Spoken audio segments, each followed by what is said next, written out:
My name is Laura Tingle and I'm the club's president. Migration is one of the defining features of Australia's culture, one of the drivers of our economy, and unfortunately in recent decades a political football too often used in our culture wars. It's also a discussion that is a bit stuck in the past. We still see hot debates about whether the annual intake of migrants should be 10 or 20,000 people, higher or lower, in any given year, when literally millions of people in Australia now are here as temporary, but often permanently temporary, migrants making up 7% of the population. Our speaker today is seeking to not just clean up the migration system, but re-establish some clearer ambitions for migration that make it work for the country and migrants. Please join me in welcoming Home Affairs Minister Clare O'Neil to address us.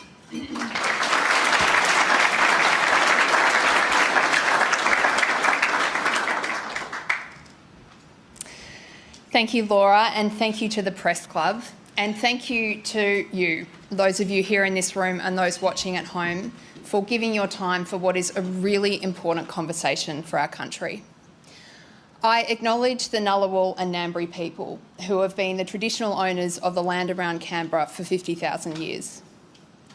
It is impossible for us to tell a story about Australia without acknowledging our ancient beginnings. And it is impossible to tell a story about Australia without talking about migration. We are a proud migrant nation.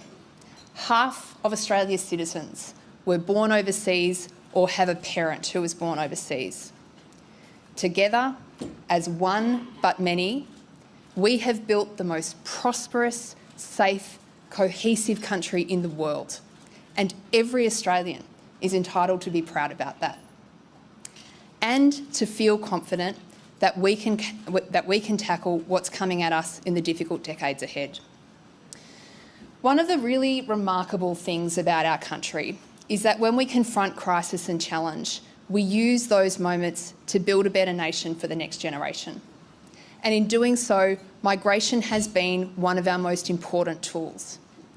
In the 1940s, a gutsy Ben Chifley warned that we must populate or perish.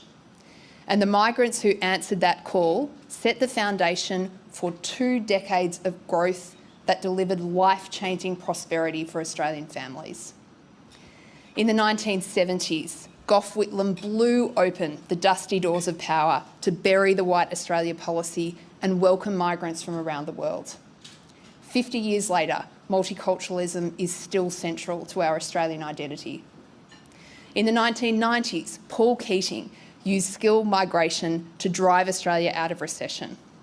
Migration helped deliver the longest period of continuous economic growth in recorded history anywhere in the world, in our country, Australia. Today, I want to have a conversation about migration which is direct and honest. In each of these historic instances, migration helped us become a more prosperous and secure Australia because the system was designed to meet the challenges of the moment. And that is not true of our system today. I would challenge anyone in this room to explain what national problems our migration system is seeking to solve. Our migration system is suffering from a decade of genuinely breathtaking neglect. It is broken, it is failing our businesses, it is failing migrants themselves, and most important of all, it is failing Australians. And that cannot continue because we as a country face some big national challenges that migration can help us resolve. Our economy is stuck in a productivity rut and Australians are suffering because of it. Migration can help us change that. We are the developed country most at risk of a warming climate, but also the nation with most to gain from the transition to a net zero economy. But we need skills to help us be able to do it. We confront the most challenging geopolitical circumstances since the 1940s. Our country needs to build better sovereign capabilities and we need to do it fast. Our ageing population will demand more workers in health and aged care than our domestic population will be able to provide.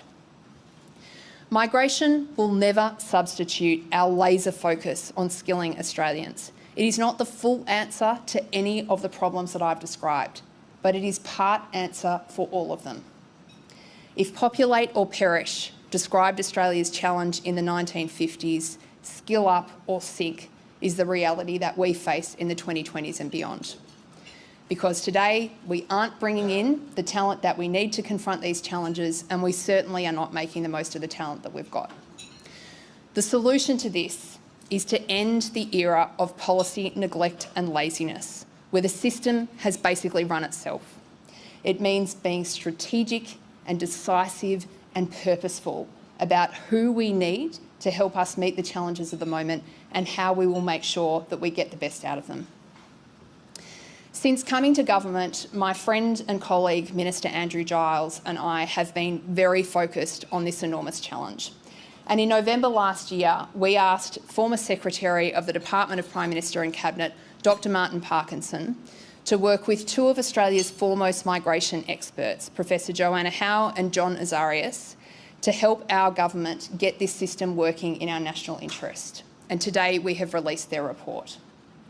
Martin, Joe and John brought deep expertise and commitment to this work. It has been essential to us, particularly the report's clear articulation of objectives and guardrails, and I thank them for their work.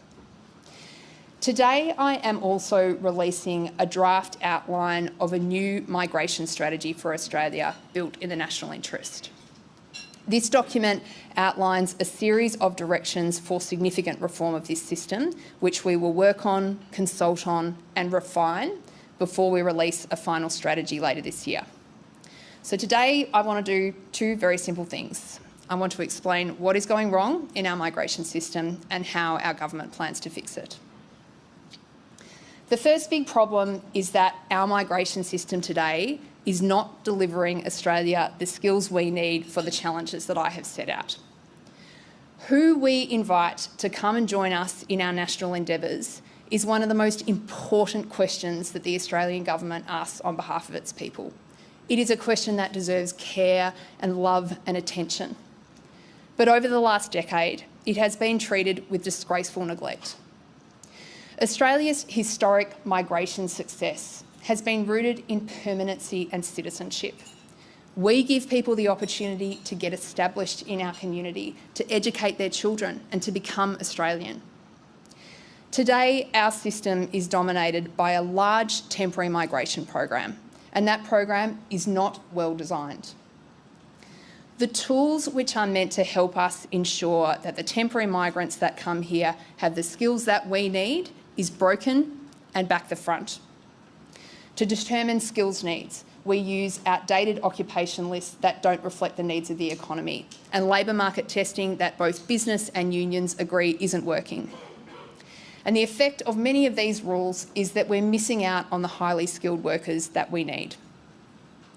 We use an income threshold to define temporary workers who come here as skilled. The idea is that they're here because they're bringing to our country things that Australians can't do. Almost 10 years ago, that threshold was frozen by the former government at $53,900. That is below that is below the earnings of 90% of Australia's full-time workers. So what that means is that every year for the last decade, a growing share of people entering Australia on temporary skilled visas are being funnelled into low-wage jobs. Under Peter Dutton, in his long-term role as Immigration and Home Affairs Minister in our country, our skilled worker program morphed into a guest worker program. What he created was an immigration system which favoured temporary migration and increasingly lower paid jobs. And these are the two essential ingredients to the worker exploitation that we know is occurring in Australian workplaces.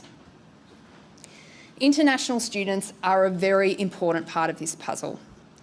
We are incredibly privileged in Australia to train many young people in our brilliant universities and colleges. Those students are meant to come here to study. And the bar that we set for their entry is simply whether they will be able to perform in Australia's education system. The problem is that today, international students are the largest component of our temporary migration program and the single biggest feeder into our permanent program. More than half of the people who received a permanent skilled visa under our current system arrived in Australia initially as an international student. The links between our temporary and permanent migration programs aren't working. The formula that we use to determine which temporary migrants get the chance to become permanent residents and eventually a citizen doesn't help us select for the skills and capacities we need to build Australia's future. So the upshot is this. Australia's migration system has today become dominated by a very large, poorly designed temporary program which is not delivering the skills we need to tackle urgent national challenges. And that program creates the essential ingredients for the exploitation of migrant workers. The second problem I want to explain is how our migration system turned into a bureaucratic nightmare. Our system is slow and crazily complex, and this has real consequences for the quality of our migration program. We have hundreds of visa categories and subcategories. It is a mess of three-digit visa codes, the 186, the 864, the 408, so complicated that if I drew you a diagram, it would look like a tangled bowl of spaghetti. We have a visa class for just about everything, including one specifically for the crew of super yachts. And we add to that more than 1,300 separate labour agreements, tailoring these visas to specific circumstances. We add rigid occupation lists which are incapable of adjusting fast enough, especially for growing industries like the tech sector, and an achingly slow process to recognise skills and qualifications earned in another country. And what you get is a system that is heaving with rules, forms and bureaucracy. Large businesses that have massive HR departments find the migration system impossible to navigate, and small businesses have got Buckley's chance of being able to use it to fill a skills gap. For migrants, the consequence is paying exorbitant fees to migration agents just so they can navigate the system. And these problems are much more than just an irritation. Remember that other developed countries are competing for the same migrants that we need here in Australia, for aged care nurses, for engineers, for tech experts. The complexity and delay can put them off Australia altogether. Professor Brian Schmidt is the Vice-Chancellor of Australian National University and one of the finest minds of his generation. He came to Australia in the 1990s and he was granted a visa in 4 days. Today's world-leading young astrophysicist would wait many months just to get an answer out of our current system, and that's if she or he were lucky and could find their occupation on the rigid skills list. So we can probably assume that today's Brian Schmidt would take their Nobel Prize and move to Canada instead. And that is a national tragedy, that because of our migration system, this is probably happening to us all the time. Our migration program is also failing once migrants have arrived in Australia. Worker exploitation hurts our migrants and it hurts Australians. It is completely contrary to Australian values and I do not know a single person who would defend it. And yet, we all know this is happening.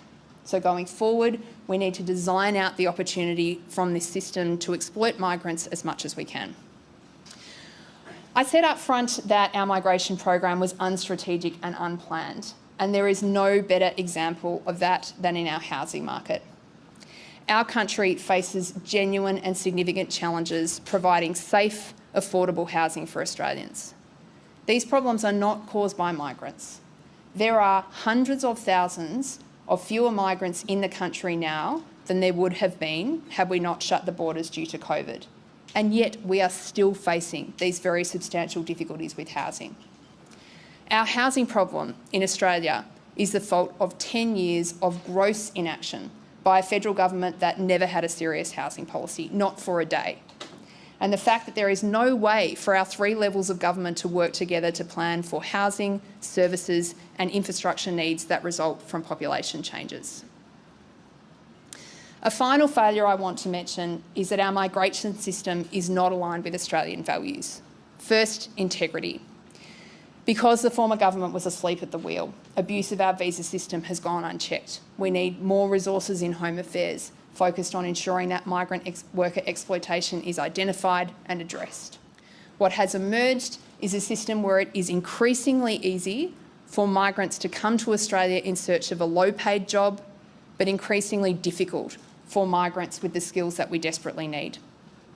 Our migration system is ridiculously complex, making the system difficult to use, which deters the people that we need the most.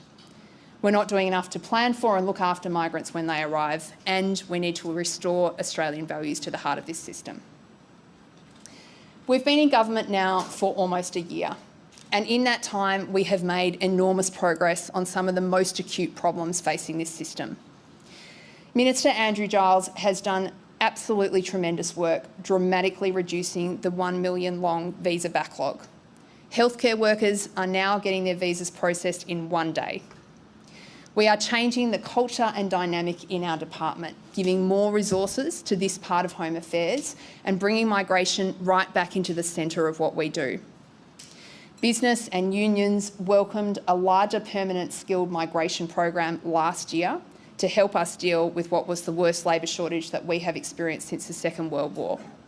That included 34,000 skilled migrants that settled in our regions where there are particular shortages.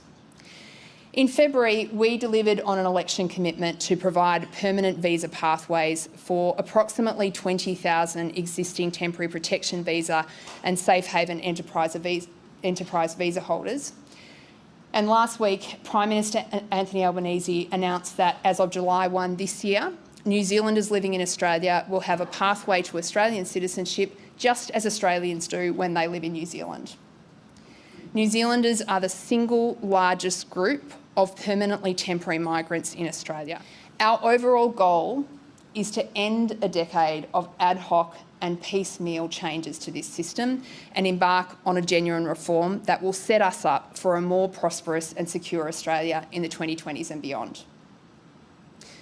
First, we need to fix the biggest problem we have, that is redesigning the system to get the skills here that we need. We have begun consultation on a proposal to restructure. The first is a pathway which is fast and simple for the specialised, highly skilled workers we need to drive innovation in our economy and help us build the jobs of the future. The second is a mainstream skilled pathway to bring in the core skills we need. So for this stream, we would focus on proper evidence-based assessments of labour shortages rather than the current outdated approaches that everyone agrees are not working. This pathway would include skilled migrants who are earning above an increased temporary skilled migration income threshold to make sure that when we say we're bringing skilled people into the country, that is actually what we're doing. And the third stream relates to essential industries. One of the reasons there is so much exploitation in Australia is because we have allowed low-wage migration programs to operate in the shadows, for example, through exploitation of our international student visa system. We will propose to reform the way we determine which temporary migrants end up as permanent residents and ultimately citizens. And a critical change here is how we design what is called the points test. Now, this may sound a little bit boring and technical, but it is absolutely crucial. Every year, our country selects roughly 100,000 permanent residents using the points test. By 2050, it is possible that we will have millions of additional people here who have been selected using this test, but the current test is not working properly. The bar is set too low, and today the points test rewards persistence, not the skills we need for Australia's future. Getting that points test right could add tens of billions of dollars to the federal budget over the coming decades and make a real difference to economic growth in our country. And Australia needs to enter the competition for global talent. We need to make a big switch in our thinking, from the passivity that drives the system today to active engagement with the people we think can help build our country's future. We propose creating a new area in the Home Affairs Department, which will work with the new Jobs and Skills Australia body that has been established by our government to help identify skills needs in Australia's economy And under this proposal, we would go out into the world and find the migrants that Australia needs and talk to them about joining us in our national journey. I've spoken a little bit about the terrible complexity in this current system. And one thing we absolutely do not need is more forms and bureaucracy. We need a proper, data-driven approach to migration that will help us do away with a lot of the red tape that's in the system at the moment. Under the proposed pathway, Jobs and Skills Australia, which is a body that our government has set up, will be given a formal role in our migration system for the first time. So working with clear guidance and input from both business and unions, Jobs and Skills Australia will use facts and data to prove out where labour shortages exist. And Jobs and Skills Australia will help us properly integrate the jobs market, our training and education systems and our migration system for the very first time, so that when we face these labour shortages as a country, there's actually a cohesive approach to thinking about how we will get the skills we need. Our migration system should never be a substitute for skilling local workers, but it can complement Australian workers, and Jobs and Skills Australia can make sure that we do this properly. Part of our work will also be simplifying our visa system with the aim to strongly reduce the number of visa categories. There is just no need for things to be this complicated. I've spoken a bit about how we will change our migration system to ensure that we are getting the people here that we need. But we also need to make sure that we're getting the right outcomes for migrants and for Australians on the ground. And part of this will involve much closer collaboration with the states. While the federal government controls our migration settings, a real partnership with states and territories is going to be crucial to us getting this system right. And the fact that there is actually no genuine mechanism at the moment for us to plan for population changes as a country is a bit startling. Exploring ways to give migrants more flexibility, to move employers and to enforce their workplace rights. A big focus of our efforts is going to be how we manage international students in the migration system. We want to ensure that high-performing students with the skills we need are given a proper chance to stay in Australia. We propose creating faster, simpler pathways for the international students who have special skills and capabilities that we need.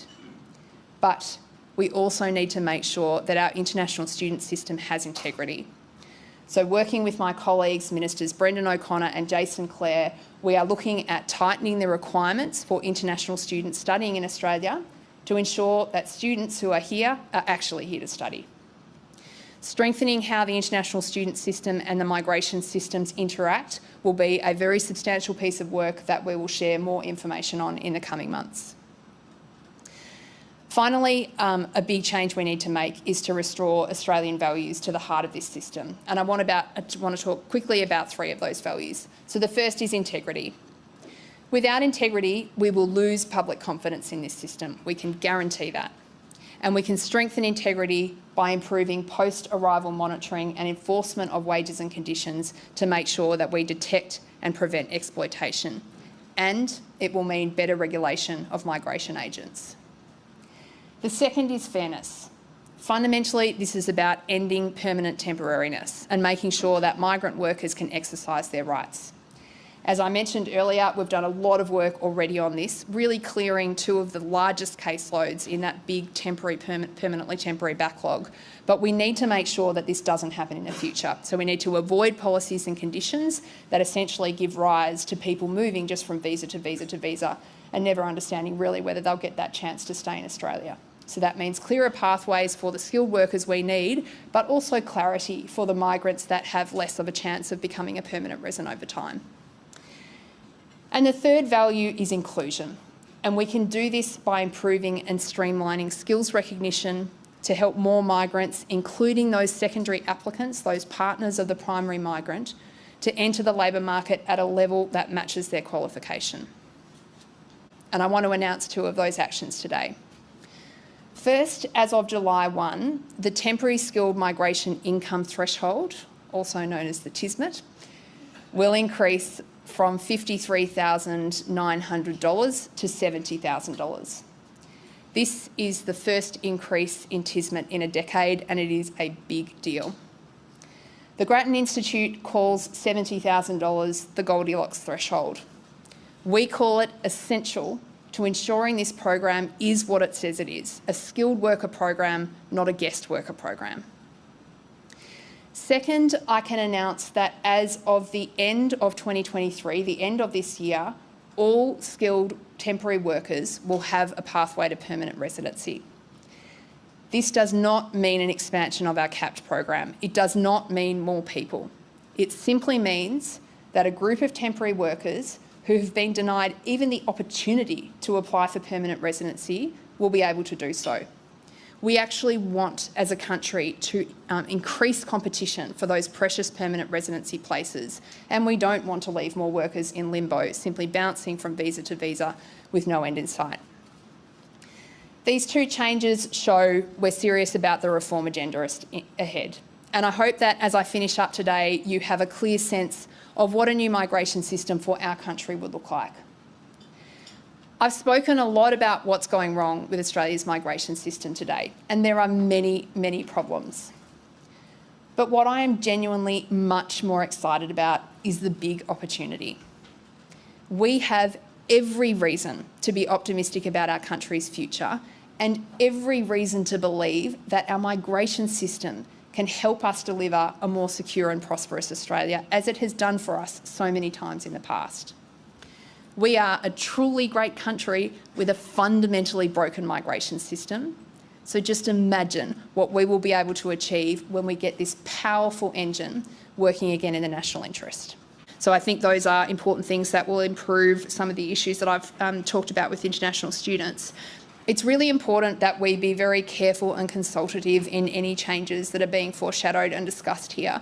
This is a really important sector to our country, and it is a great thing that we do in training up so many people in our brilliant education system. And whatever we do with regard to the integrity of it, we've got to make sure that that's not having adverse effects that we could have predicted if we'd taken our time. So I just say I want to move really quickly, but we do need to move carefully on this. What's really important to me is that we've got these big national problems facing our country, and we're not getting the right people here through the migration system to help us address them. So the focus of this task is not about more people. It's not about a bigger program, and the likely impact of the changes that I've suggested here is probably a slightly smaller migration program over time. But what matters most is what this system is doing for our country. At the moment, it is broken, and our government is planning to fix it.